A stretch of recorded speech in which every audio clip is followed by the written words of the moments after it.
आता ध्रुवाची जी कथा आहे, या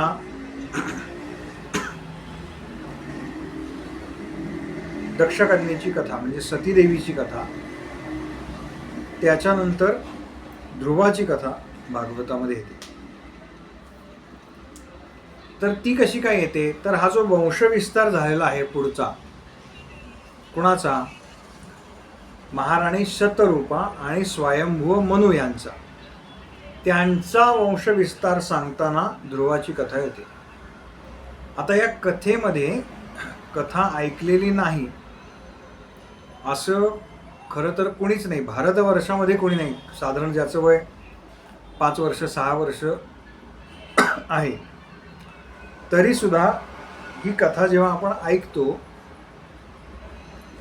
तेव्हा, म्हणजे कथा ऐकताना मी नेहमी सांगतो की तुम्ही कोणाकडनंही कथा ऐका, मग तो सांगतोय तो कोण आहे किंवा त्याचा अधिकार काय आहे हे याला काहीच महत्त्व नसतं. तो जेव्हा कथा सांगतोय तेव्हा प्रत्यक्ष ते तत्व त्याच्या मुखातून बोलून घेतो.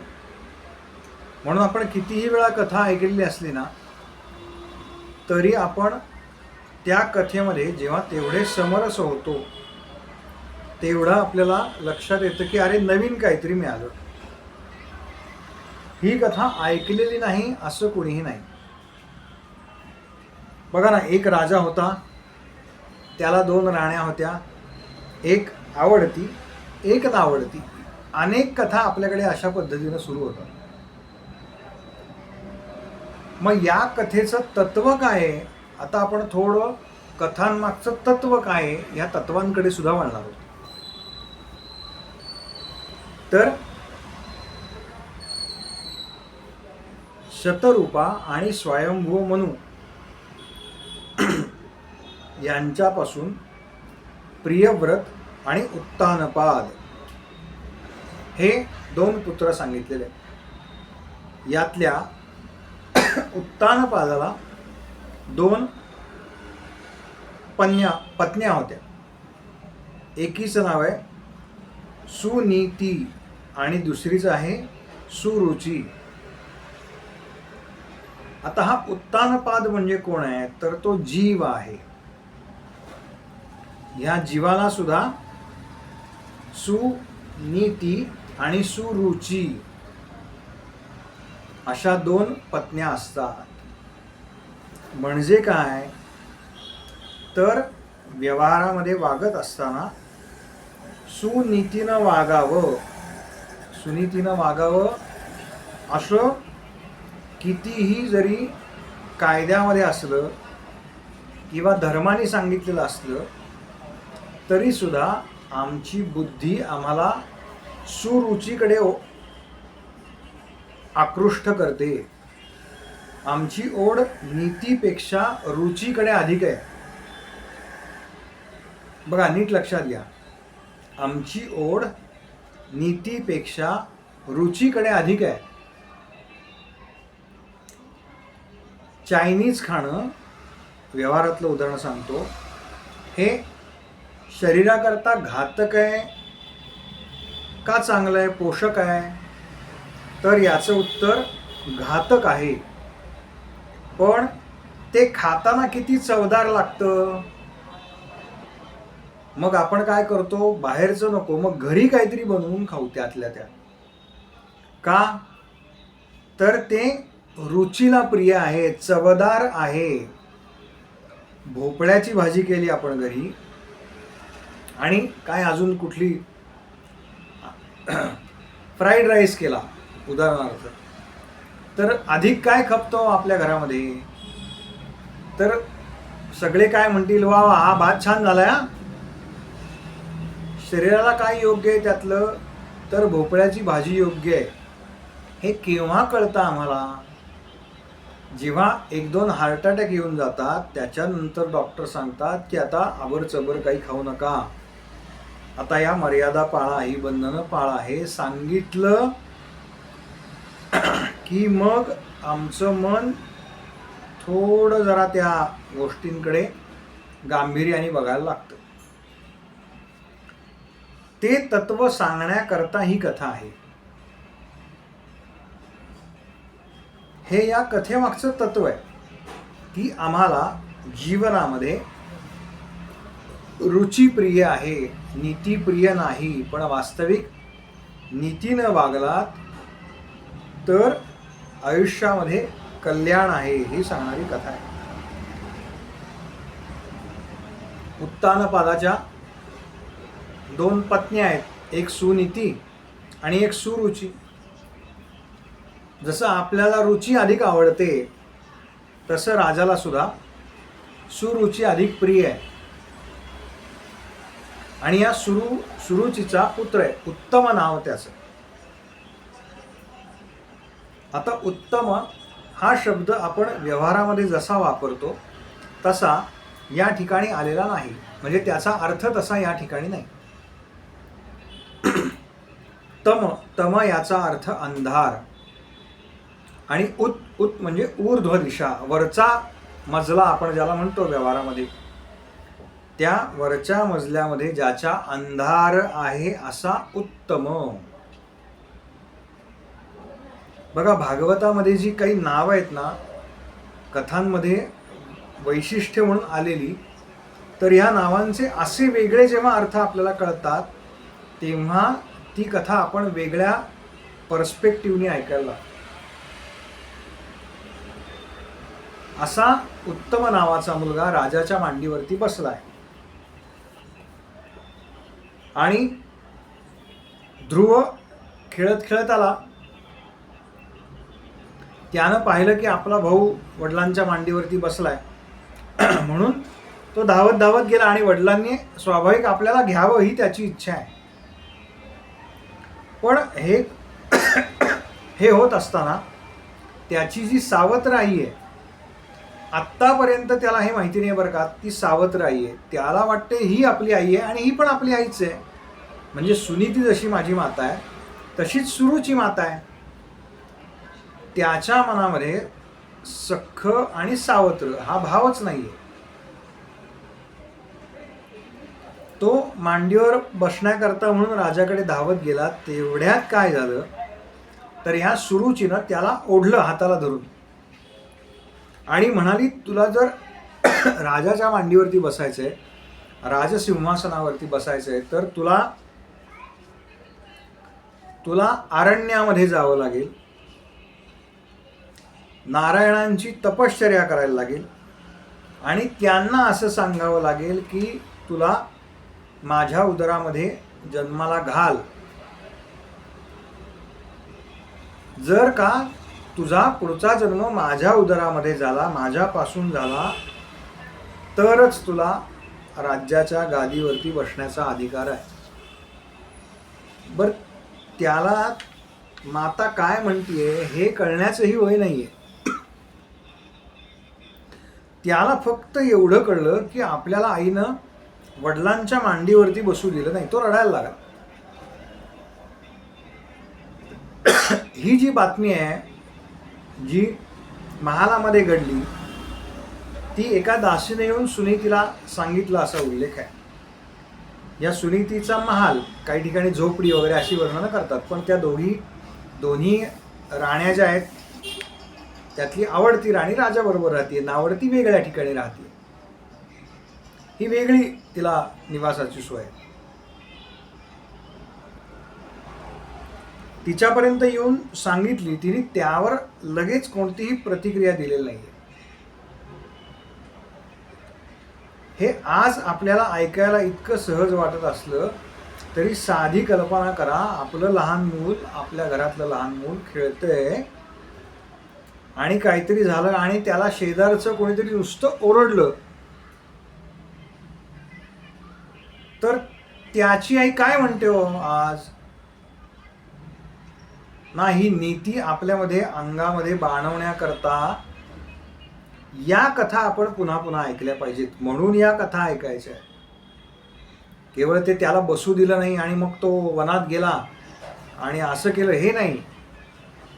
आज आम्ही अशा पद्धतीनं का वागत नाही, आज आमची वागणूक का बदलली, तर आम्हाला सद्वर्तन, सद्विचार, सद्वासना कशा सांभाळायच्या असतात, कशा जपायच्या असतात, कसं वागायचं असतं, सदाचरण कसं करायचं असतं, याचे आदर्श दुर्दैवाने पुस्तकात राहिलेले आहेत. कथा माहिती नाही का आपल्याला? माहिती आहे ना. पण मग अडचण काय आहे? तर त्याचा मनावरती जेवढा परिणाम व्हायला पाहिजे आपल्या, तेवढा तो आता राहिलेला नाही. ध्रुव रडत रडत आईकडे आला, सुनीतीकडे, आणि सुनीतीला सांगितलं की आई आई, मला ती मोठी आई आहे ना, ती असं असं म्हणाली, तू वनात जा, तपश्चर्या कर. यावर सुनीती काय म्हणते, बाळा बरोबर आहे तिचं, तिनं काय चुकीचं सांगितलं? ती म्हणाली वनात जा, तपश्चर्या कर. तपश्चर्येशिवाय म्हणाले कोणतीही प्राप्ती नाही. तुकोबांचा एक अभंग आहे, मुख्य सृष्टीक्रम चाले तपोबळे. ब्रह्मदेव जे करतायत ते तप करतायत. आपण ती कथा पाहिली, त्यांना ती 2 अक्षरं ऐकवली, ते तप आहे. भगवान विष्णू जे पालन करतायत ते सुद्धा तप आहे. आणि भगवान शिव जो संहार करतायत ते सुद्धा एक तपच आहे. ते तिघेही जण आपापलं तप व्यवस्थित करतायत. व्यवहारातलं उदाहरण घ्या ना, सूर्य रोज उगवतोय की नाही हो? याचा अर्थ त्याच्या तपामध्ये जे काही लिहिलेलं आहे ते तो अखंडपणे करतोय. कधीपासून? तर जेव्हापासून या ब्रह्मांडाची निर्मिती झाली तेव्हापासून तो रोज ठराविक वेळेला उगवतो, ठराविक वेळेला मावळतो. पुन्हा ती सायकल चालली आहे, ते चक्र चाललंय. हे कशाचं प्रतीक आहे? हे तपाचं प्रतीक आहे. आज आपण AIच्या जमान्यामध्ये आहोत. मला मुद्दाम सांगायला असं वाटतं, एखादी गोष्ट झटकन बटन दाबलं की आपल्याला उपलब्ध आहे. पण जमिनीमध्ये बी पेरलं तर त्या बीला योग्य पाणी घालून त्याच्यातून तो कोंब बाहेर येऊन त्यातनं 1-2 सेंटीमीटर 3 सेंटीमीटर झाड उगवायला 5 वर्षापूर्वी, 10 वर्षापूर्वी, 25 वर्षापूर्वी जो कालावधी लागत होता तेवढाच आज लागतोय. याचं कारण ते सुद्धा एक तपच आहे. आणि ते तप डिस्टर्ब करून जी पिकं वाढवली जातात किंवा जे क्रॉप जमिनीच्या वर येतात त्याच्यामध्ये, म्हणजे ते झाड जगण्याची क्षमता किंवा त्या पिकामधली क्षमता, आज जे आपण बघतो ना, सगळं पेरूचा साईज एवढा मोठा, सीताफळाचा साईज एवढा मोठा, हे कशामुळे झालंय? तर हे सगळे अन्नपदार्थ जे आहेत ना, निसर्गाचं जे तप आहे त्याची जी सायकल आहे ती आपण कुठेतरी डिस्टर्ब केली. कशा करता? तर कन्झम्पशन जास्त आहे म्हणून.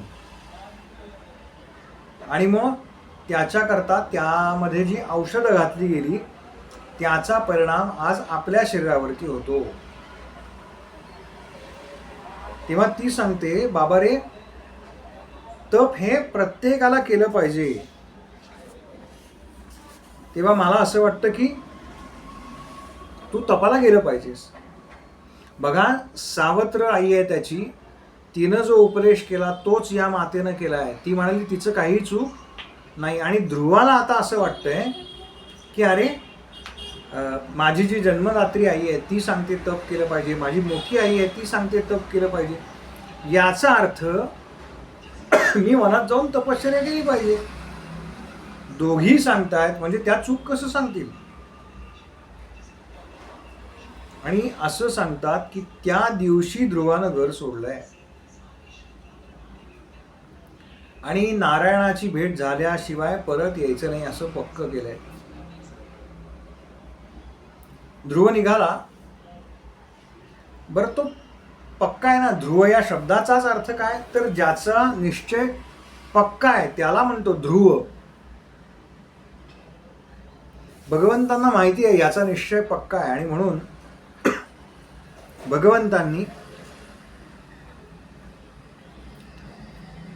त्याच्या पक्क्या निश्चयाकरता पूरक अशी जी गोष्ट आहे ती केलेली आहे.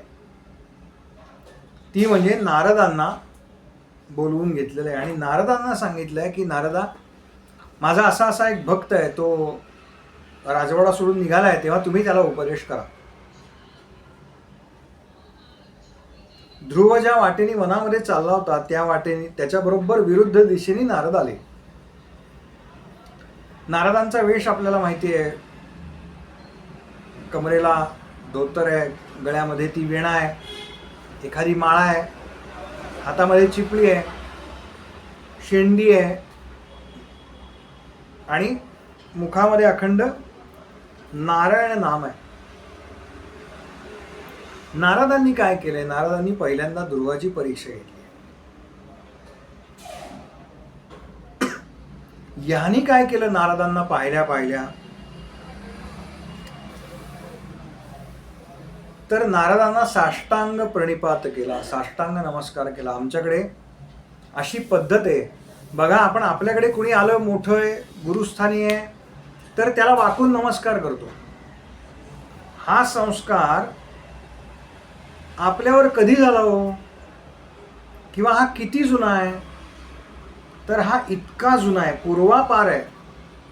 आमच्या संस्कृतीमध्ये असं सांगितलं जातं की समोर जो कोणी आहे तो कोणत्या वयाचा आहे, काय आहे, बाकी सगळे विषय नंतरचे आहेत. तो आपल्यापेक्षा मोठा आहे एवढ्या एकाच गोष्टीवरती, मग तो वयानं असो, ज्ञानानं असो, अनुभवानं असो, त्याला वंदन केलं पाहिजे. यानं आत्तापर्यंत असं पाहिलं होतं ध्रुवानं की भगव्या वस्त्रामधलं कोणी आलं की आपले वडील त्याला नमस्कार करतात, आपली आई नमस्कार करते. त्याच्यामुळे हे कोणीतरी पुण्यात्मा आहेत, भगवी वस्त्र धारण केली आहेत आणि यांनी नारदांना साष्टांग प्रणिपात केला. त्याला माहिती नाही इथे देवर्षी नारद आहेत. आणि इथे नारदांनी सगळी त्याची चौकशी केली आणि म्हणाले, अरे असं म्हणाली का तुला आई? बरं ठीक आहे म्हणाले, मी समजावतो, तू घरी जा. बघा, नारदांनी सुरुवातीला सांगितलंय त्याला की तू घरी जा, काही नको करू, हे काय तुझं वय आहे का? म्हणाले, अरे 6 वर्षाचा आहे जेमतेम. लोक 60ला आले तरी परमार्थाकडे वळत नाहीत, नाम घेत नाहीत, नश्वर गोष्टींच्या मागे लागलेले असतात. तू कुठे 6व्या वर्षी इकडे वळतो, जा घरी. तो म्हणाला, नाही आता पक्क झालंय, काही घरी बिरी जायचं नाही. मग काय करणार? काय, मी वनामध्ये जाणार, तप करणार आणि भगवंतांना प्रसन्न करून घेणार. नारद म्हणाले, भगवंतांना प्रसन्न करून घेण्याकरता काय करावं लागतं हे तरी तुला माहिती आहे का? तेव्हा ध्रुव म्हणतो की मला ते माहिती नाही आहे, पण ज्या अर्थी तुम्ही मला ते विचारलंय त्या अर्थी तुम्हाला नक्की माहिती आहे.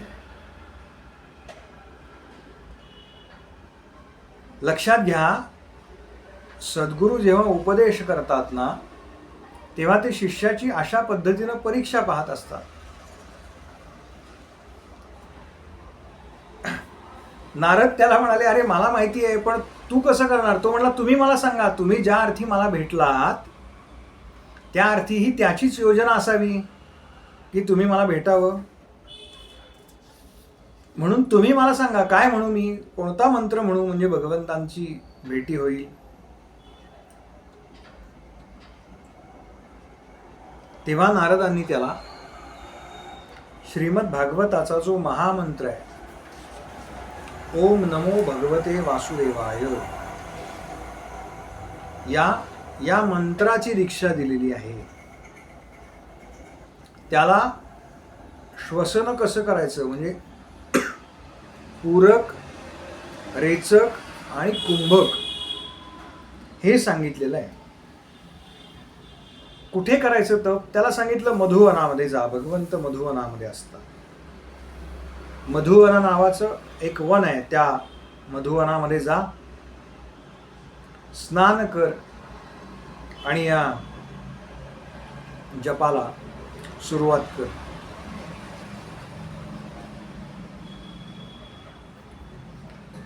असा उपदेश केला. त्यानं नारदांच्या चरणावरती मस्तक टेकवलं. नारदांनी आशीर्वाद दिला. त्याच्या मस्तकावरती हात ठेवला आणि तो मधुवनामध्ये गेला. नारद इकडे राजवाड्यामध्ये आले आणि त्यांच्या तिथे लक्षात आलं की उत्तानपाद राजाला आपण जे सगळं वागलो, आपण थांबवायला पाहिजे होतं आपल्या पत्नीला किंवा ध्रुवाला थांबवायला पाहिजे होतं, ते काही केलं नाही. याच्याबद्दल पश्चाताप होतोय आणि तो शोधायला निघालाय ध्रुवाला आता. तेव्हा नारदांनी त्याला परत आल्यावर सांगितलं की ध्रुव मधुवनामध्ये गेलाय, यथाकाल तो तपश्चर्या पूर्ण झाली की परत येईल, तू काही काळजी करू नकोस. आता इकडे ध्रुव तपश्चर्याला आलाय, मधुवनामध्ये पोचला, यमुनेमध्ये स्नान केलं आणि एकाग्र चित्ताने भगवंतांची आराधना त्यानं सुरू केली. कशी केली आराधना ही दर कथेला मुद्दाम मी सांगतो. याचं कारण आहे की आज आम्ही एखादा उपवास करतो आणि केवढं काय केलं आम्ही या आविर्भावामध्ये जगतो. त्यानं सुरुवातीच्या पहिल्या महिन्यामध्ये 6 महिन्यांची उपासना आहे ध्रुवांची. 3 रात्री 3 दिवस झाले की आपल्या आसनावरनं उठायचं, त्या जंगलामध्ये हिंडायचं, कवठ आणि बोर अशा फळांचा आहार घ्यायचा आणि पुन्हा तपश्चर्येला बसायचं. असा 1 महिना काढला. पहिल्या महिन्यामध्ये दर 3 दिवसांनी कवठ किंवा बोर जे काही मिळेल हे केलेलं आहे. त्यानंतर त्यानं दुसऱ्या महिन्यामध्ये हे जे 3 महिन्याचं अंतर होतं आता ते वाढवलं, ते दुप्पट केलं. म्हणजे 6 दिवस क्षमा करा 3 दिवसाचं जे अंतर होतं ते 6 दिवस केलं. म्हणजे 6 दिवसाच्या अंतराने एकदा उठायचं आणि त्याच्या असं लक्षात आलं की ते कवठ पिकलंय का, बोर पिकलंय का हे पाहायला आपल्या जागेवरून उठावं लागतं, तिकडे जावं लागतं, झाडावर चढावं लागतं. याच्यात फार वेळ जातो आपला. म्हणून आजूबाजूला जे काही गवत आहे ते गवत आणि झाडाची गळून पडलेली जी पानं आहेत पिकलेली ती खाऊन उपासना केली. पुन्हा बसायचं, डोळे मिटायचे आणि ओम नमो भगवते वासुदेवाय या मंत्राचा जप करायचा. असा महिना गेला एक. आता 3ऱ्या महिन्यामध्ये त्यानं या सगळ्यामध्ये अजून 3 दिवस वाढवले. म्हणजे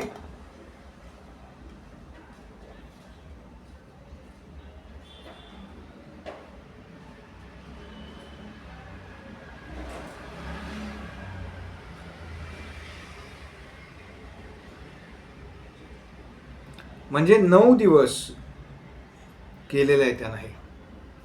आता 9 दिवसांनी एकदा उठायचं, जलप्राशन करायचं, पाणी प्यायचं आणि पुन्हा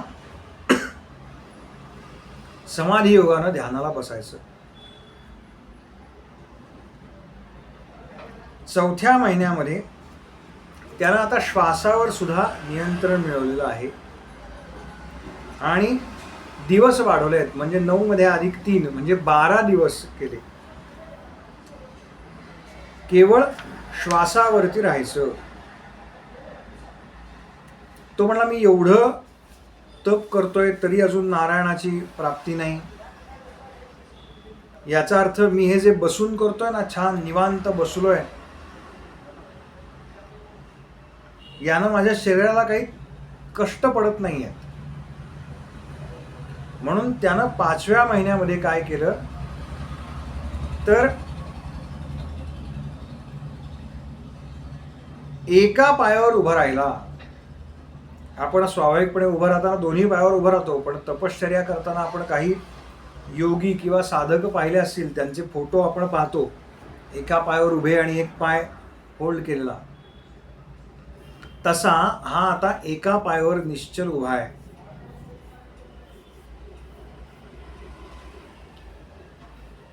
असा तो उभा आहे. आणि 6व्या महिन्यामध्ये त्यानं काय केलं तर ब्रह्मांडामधला सगळा जो प्राणवायू आहे तो एका श्वासामध्ये आपल्या आत घेतला. आणि ज्या पायावर उभा होता तो पूर्ण पाय न टेकता केवळ आता आपल्या अंगठ्यावरती, पायाच्या अंगठ्यावरती त्यानं आपलं शरीर सगळं तोडून धरलं वरती. लक्षात घ्या, संपूर्ण ब्रह्मांडाचा जेव्हा त्यानं प्राणवायू आत ओढला त्यावेळेला स्वाभाविकच ब्रह्मांडामधले इतर जे जीव आहेत ना यांना प्राणवायू मिळेल असं झालं. सर्व देवता भगवान महाविष्णूंना शरण गेल्या आणि भगवान महाविष्णूंना प्रार्थना केली आहे की तुम्ही लवकरात लवकर त्या ध्रुवाला दर्शन द्या. तुमच्या दर्शनाकरता त्यानं हे सगळं केलेलं आहे. आणि हे सगळं केल्यानंतर त्याला जे भगवंतांचं स्वरूप सांगितलेलं होतं नारदांनी, याचं तू ध्यान कर, ते ध्यान डोळे बंद आहेत, तो ध्यानामध्ये आहे. आणि अचानक ते ध्यान आत्मन्न, म्हणजे जे ध्यान त्याला सांगितलं होतं, ज्याचं चिंतन तो करत होता, ते नाहीसं झालं. आणि त्यानं डोळे उघडले तर पाहिलं तर जे ध्यान तो करतोय ते प्रत्यक्ष भगवंतांचं स्वरूप समोर उभं आहे. गळ्यामध्ये वैजयंती माळा आहे, मस्तकावरती किरीट आहे, कानामध्ये कुंडल आहेत, सुवर्णासारखा वर्ण आहे. आता प्रत्यक्ष भगवंत समोर उभे आहेत, तर भगवंतांना काहीतरी म्हणावं, काहीतरी बोलावं, काहीतरी स्तुती करावी. पण असं सांगतात की ध्रुवाला शब्द सापडेना, काय बोलावं भगवंतांशी. म्हणून भगवंतांनी आपल्या शंखाचा स्पर्श ध्रुवाला केला, गालाला स्पर्श केला असा उल्लेख आहे. वेदरूपी शंखाचा स्पर्श केला किंवा वेदमय शंखाचा स्पर्श केला. आणि ध्रुवाला सगळं ब्रह्मांडातलं जे ज्ञान आहे ते ज्ञान प्राप्त झालं. त्यानं भगवंतांची स्तुती केली आहे. म्हणजे तुम्ही असे आहात, तुम्ही तसे आहात. सगळ्यांनी भागवतामध्ये भरपूर वेगवेगळ्या स्तुती आहेत. पहिल्यांदा आपण जेव्हा पाहिलं की कुंतीनी भगवंतांना थांबवलं तेव्हा कुंती मातेनं केलेली स्तुती आहे. पुढे आपण गजेंद्र मोक्षाचं आख्यान पाहणार आहोत, त्या गजेंद्रानं केलेली स्तुती आहे, या ध्रुवानं केलेली स्तुती आहे, व्यासांनी केलेली आहे. भगवंत संतुष्ट झाले आणि भगवंत म्हणाले तुला काय पाहिजे, हे कशाकरता करतोयस तू. बघा, लक्षात घ्या, भगवंत समोर प्राप्त झाले असून सुद्धा त्यानं जी भक्ती केलेली आहे, त्यानं जी साधना केलेली आहे ती मनामध्ये, चित्तामध्ये एक विशिष्ट वासना ठेवून केलेली आहे. त्यामुळे स्वाभाविक त्यानं ज्या वासनेतून ते सगळं केलं होतं ते त्यांनी प्रामाणिकपणे भगवंतांना सांगितलेलं आहे. हा पण एक महत्त्वाचा इथे गोष्ट आपल्याला लक्षात येते की भगवंत प्राप्ती झाल्यावरती तो म्हणू शकत असता की नाही मला मोक्ष द्या, पण तसं नाही आहे. याचं कारण त्याच्यामध्ये तो प्रामाणिकपणा आहे, त्याची साधना जी आहे ती तेवढी प्रामाणिक आहे. त्यानं तो सगळा घडलेला प्रसंग सांगितला, भगवंत असं असं झालंय आणि मला तुम्ही अशी जागा द्या की जिथून मला कोणी उठ म्हणू शकणार नाही. आपण आज सुद्धा आकाशामध्ये जो ध्रुव तारा म्हणून दाखवला जातो, तो ध्रुव तारा म्हणजे हा ध्रुव बाळ आहे असं सांगितलं जातं.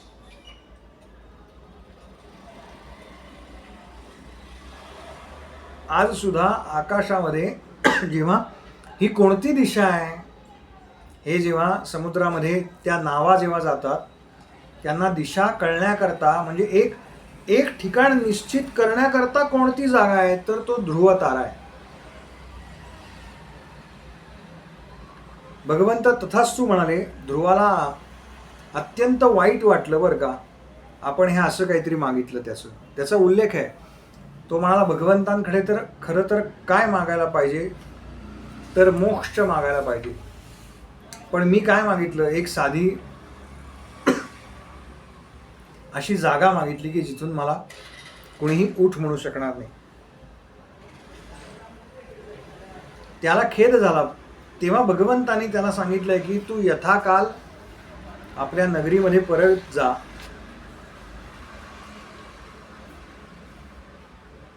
यथाकाल तू राज्यावरती बसशील. 36,000 वर्ष तू राज्य करशील आणि त्यानंतर जेव्हा म्हणजे तुझ्या एकूण आयुष्यातला कालावधी संपेल, त्यावेळेला तू त्या आढळ जागी जाऊन पोचशील. ध्रुवांची तपश्चर्या पूर्ण झाली. ध्रुव परत आला. वडिलांनी फार मोठं स्वागत केलेलं आहे त्याचं. ध्रुव परत आल्यानंतर त्यानं काय केलं, सगळ्यात पहिल्यांदा सुरुची मातेला नमस्कार केला आणि तो सुरुचीला असं म्हणतो की आई, तू मला सांगितलंस की तपश्चर्येला जा, म्हणून मी तपश्चर्येला गेलो आणि त्याच्यामुळे मला भगवंतांची प्राप्ती झाली. तू जर मला त्या दिवशी वडिलांच्या मांडीवरती बसण्यापासून रोखलं नसतंस तर मी कधी वनात गेलो नसतो, कधी तपश्चर्या केली नसती आणि मला कधीही भगवंतांची प्राप्ती झाली नसती. हे सगळं जे काही झालंय ना माते, ते तुझ्यामुळे झालेलं आहे. लक्षात घ्या, एखाद्या गोष्टीकडे कोणत्या दृष्टिकोनातून पाहायचं असतं हे सुद्धा ही कथा आम्हाला सांगते.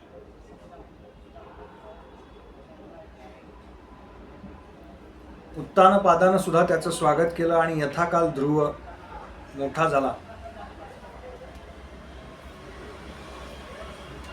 त्याचे विवाह झाले असा उल्लेख आहे.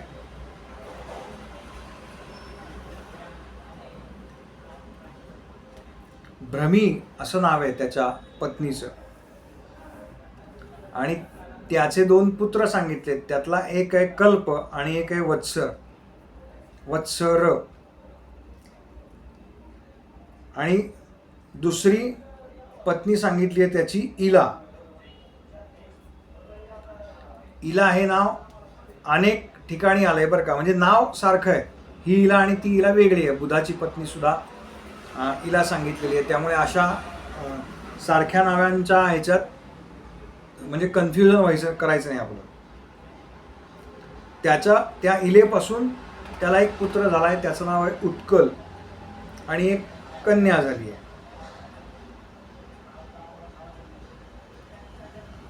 आणि ध्रुवाचा जो भाऊ आहे उत्तम, त्याचं काय झालंय तर तो एकदा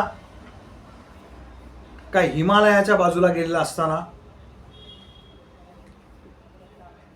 यक्षांनी त्याच्यावरती हल्ला केला.